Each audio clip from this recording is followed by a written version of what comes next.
Cześć, tematem tego filmu jest instalacja WordPressa na wirtualnej maszynie w chmurze. Dziś wykorzystam do tego Google Cloud oraz ich VM-ki. Po pierwszym zalogowaniu się do naszego nowego projektu w Google Cloud należy uruchomić dostęp do Computer Engine API, który pozwoli nam na dostęp do wirtualnych maszyn. Zaczynamy tworzenie nowej wirtualnej maszyny. Pierwszym krokiem jest wybranie interesującej nas architektury. Poza standardowym wyborem między AMD i Intel musimy wybrać, czy zależy nam na ilości wirtualnych procesorów, czy może na znacznej ilości pamięci RAM. Jak widać, możemy przyznać naszej pojedynczej maszynie do 360 wirtualnych procesorów oraz prawie 3 TB pamięci RAM.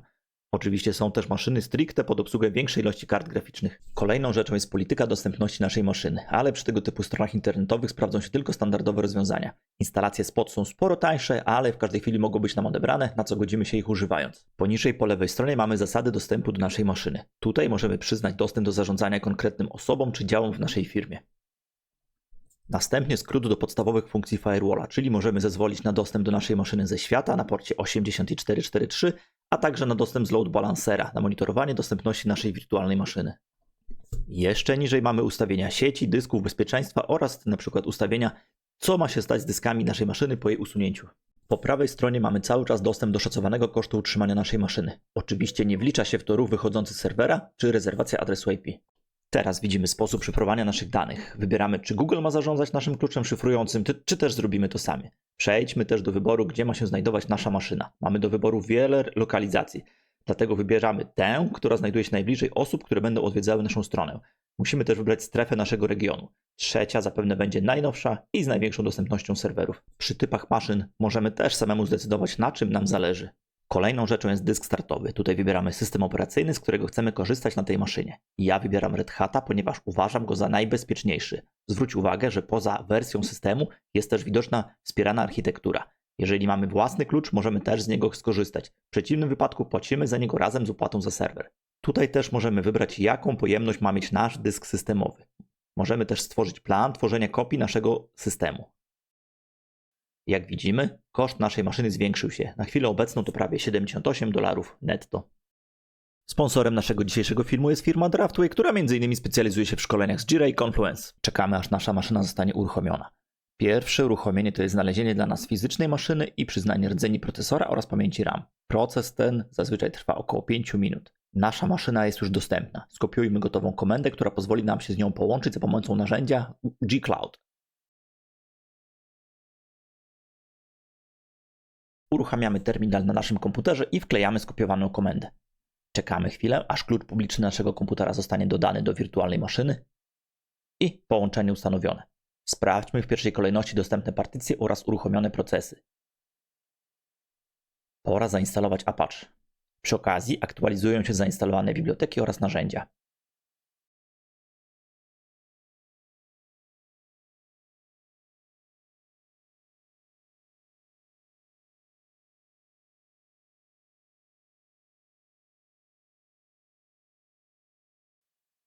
Uruchamiamy nasz serwer Apache. Zainstalujmy też PHP. Domyślnie instaluje się gałąź 8.0.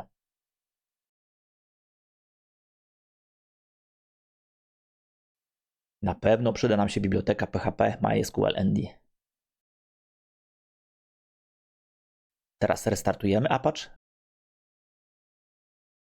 Wracamy do naszego panelu zarządzania w Google Cloud i kopiujemy adres IP naszego serwera. Spróbujmy się połączyć ze stroną na naszym serwerze. Połączenie odrzucone, a więc spróbujmy się połączyć poprzez nieszyfrowane połączenie. Super! Nasza strona działa. Pora zainstalować bazę danych. Ja jestem zwolennikiem MariaDB. Oczywiście nic nie stoi na przeszkodzie, aby zainstalować MySQL czy PostgreSQL. W Google Cloud mamy też dostęp do gotowych baz zarządzanych przez Google. Mogą być one umieszczone w kilku strefach jednocześnie dla zwiększenia dostępności. Uruchamiamy naszą bazę danych i dodajemy ją do autostartu na naszym serwerze. Pora sprawdzić konfigurację. Domyślnie nasza baza nie jest dostępna na żadnym porcie, a więc najlepiej będzie łączyć się z nią poprzez socket znajdujący się w folderze var run MariaDB. Pora przejść przez proces instalacji bazy danych. Usuwamy dostęp dla niezalogowanych użytkowników, testową bazę danych czy dostęp zdalny dla roota. Pora wejść na stronę projektu WordPress i pobrać jego najnowszą wersję. W naszym terminalu wchodzimy do folderu, gdzie będzie umieszczona nasza strona i próbujemy ją pobrać ze skopiowanego linku. Nie mamy wgeta. Jeszcze raz próbujemy pobrać naszą stronę. Tym razem brak dostępu do zapisywania plików. Rozpakowujemy pobrany plik. Unzipa też nie mamy. Doinstalujmy go. Tym razem rozpakowało się poprawnie. Zmieńmy od razu uprawnienia do naszego folderu ze stroną. Doinstalujmy jeszcze MC, aby przyspieszyć przemieszczanie się pomiędzy katalogami. Tworzymy plik konfiguracyjny z przykładowego pliku.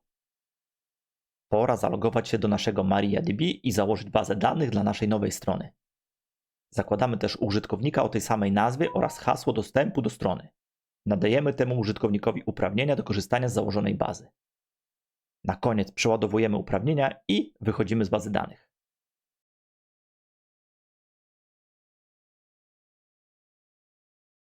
Kolejną rzeczą jest dodanie naszej domeny do DNS-u. Ja najczęściej korzystam z Cloudflare. Dodajemy rekord INA, nasza subdomena i adres IP naszego nowego serwera. Nasz nowy wpis został pomyślnie dodany. Pora wziąć się za obsługę certyfikatów. Dzisiaj wykorzystamy CertBota do generowania darmowych certyfikatów. Do instalacji potrzebny nam będzie menadżer Snapd. Przejdźmy przez wszystkie kroki i zainstalujmy go zgodnie z instrukcją autora. Przy okazji kolejny raz aktualizujemy nasz system i jego jądro oraz wszystkie zainstalowane biblioteki i aplikacje.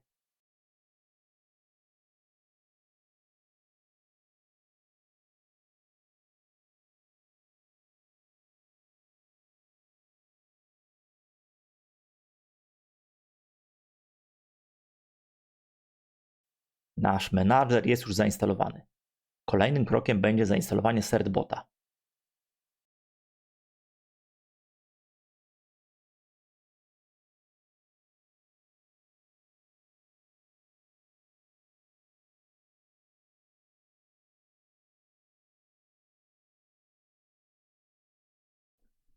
Teraz przechodzimy do naszego Apache i stwórzmy wpis, który będzie mówił serwerowi, gdzie umieszczona jest strona www odpowiadająca naszej nowej domenie.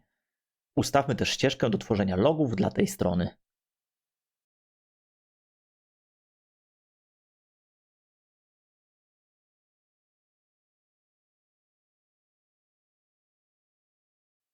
Restartujemy nasz serwer www i uruchamiamy CertBota, aby pobrać dla nas certyfikat SSL.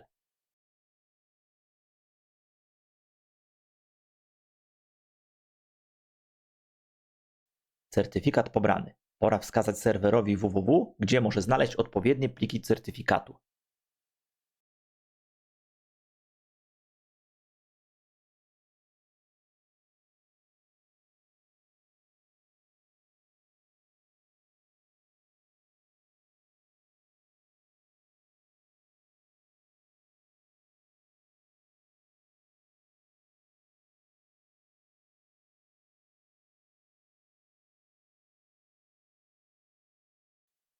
Kolejny raz restartujemy Apache.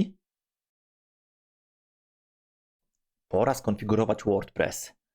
Podajemy mu, w jaki sposób może się łączyć z naszą nową bazą danych. Pora sprawdzić, czy wszystko działa. Łączymy się przeglądarką z naszą domeną. Pierwsza konfiguracja strony. Wpiszę cokolwiek i załóżmy konto administratora strony.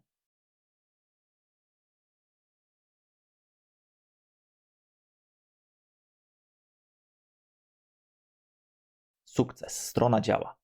Zalogujmy się do panelu administratora. Panel działa. Przejdźmy na naszą stronę główną. Też wszystko działa. Dzięki za oglądanie i do zobaczenia w następnym filmie.